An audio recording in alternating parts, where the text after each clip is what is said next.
नमस्कार. माझ्या यूट्यूब चॅनलवरती मी सर्वांचं सहर्ष स्वागत करतो.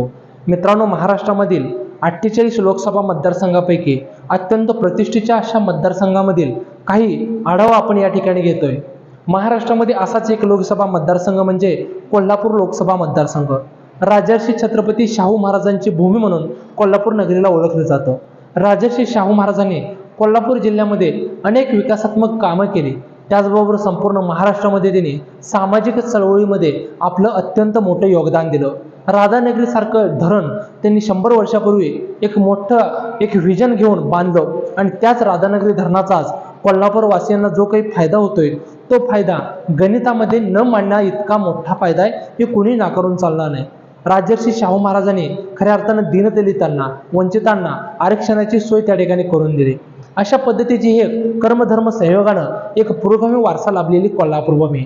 या भूमीमध्ये सध्या एक मोठ्या आणि प्रतिस्पर्धी तुल्यबळ 2 गटामध्ये ही लोकसभेची निवडणूक आहे असं म्हटलं तर वावगं ठरणार नाही. कोल्हापूर जिल्हा म्हटलं की मुन्ना महाडिक विरुद्ध बंटी पाटील हा इतिहास गेल्या 10-15 वर्षापासून त्या ठिकाणी सेट झालेला आहे, हे कोणी नाकारून चालणार नाही. परंतु सद्यस्थितीला महाविकास आघाडीकडून, अर्थातच इंडिया आघाडीकडून शरद पवार साहेब आणि काँग्रेस आणि उद्धव ठाकरे गट यांच्या मार्फत छत्रपती संभाजीराजे यांचे वडील यांना उमेदवारी त्या ठिकाणी डिक्लेअर झालेली आहे. छत्रपती घराण्यामध्ये ही उमेदवारी देण्याचं कारण म्हणजे छत्रपती राजर्षी शाहू महाराजांप्रती कोल्हापूर वासियांची असलेली सहानुभूती, त्यांच्याप्रती असलेली आदर आपुलकीची भावना आणि कोल्हापूर जिल्ह्याला सुद्धा छत्रपतींच्या घराण्यांना छत्रपती शाहू महाराजांच्या उपकाराची परतफेड करण्याची एक कृतज्ञता म्हणून ही उमेदवारी दिली असल्याची चर्चा सर्वत्र केली जात आहे. आणि दुसऱ्याच बाजूला शिंदे गटाचे उमेदवार म्हणून, महायुतीचे उमेदवार म्हणून संजय मंडलिक यांना कालच त्या ठिकाणी कोल्हापूरची उमेदवारी फुल अँड फायनल झालेली आहे. परंतु ही निवड किंवा ही लढत छत्रपती घराण्याविरुद्ध संजय मंडलिक घराणं अशी नसून तर ही लढत प्रामुख्यानं बंटी पाटील विरुद्ध मुन्ना महाडिक अशी जी लढत होती काय, अशा पद्धतीची शक्यता निर्माण झालेली आहे.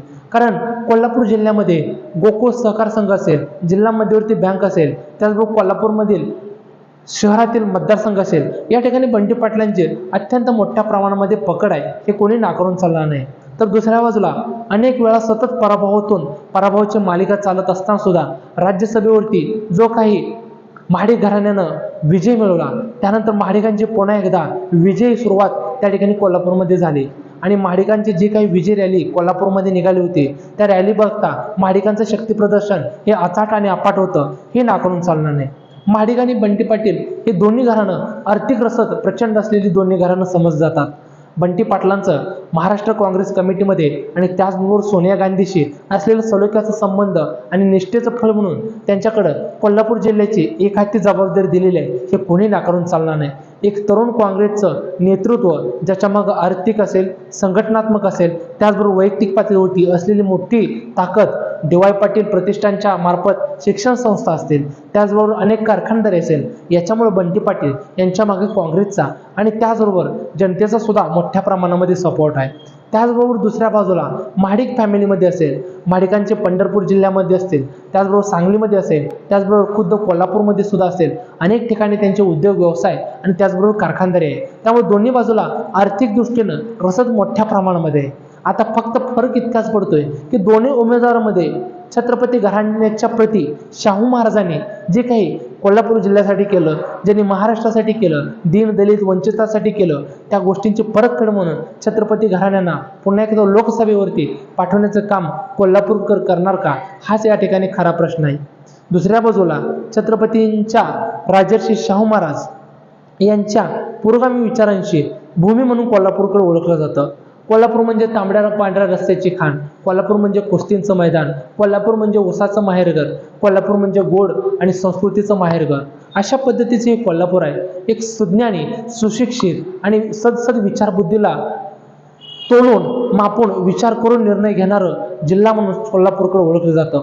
त्यामुळे या कोल्हापूर जिल्ह्यामध्ये अत्यंत प्रतिष्ठेची निवडणूक झालेली आहे. नक्कीच छत्रपती घराणं हे कोणत्याही राजकीय पक्षापेक्षा, कोणत्याही निवडणूक चिन्हापेक्षा एक मोठा आहे. महाराष्ट्रामध्ये छत्रपतींच्या वारसांना एक वेगळ्या प्रकारचं स्थान आहे.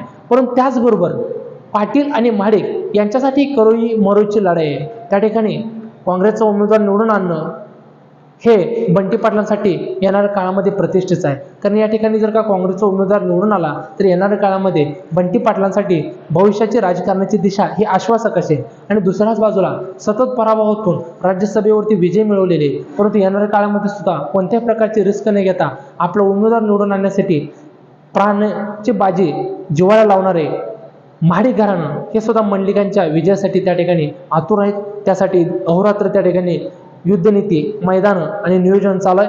येणाऱ्या काळामध्ये या ठिकाणी कोणाचा विजय होतोय हा येणारा काळच ठरवेल. परंतु या निवडणुकीच्या अनुषंगानं या मतदारसंघाविषयी तुम्हाला काय वाटतं ते तुम्ही मला कमेंटच्या माध्यमातून कळवू शकता. तुर्तास इथं धन्यवाद.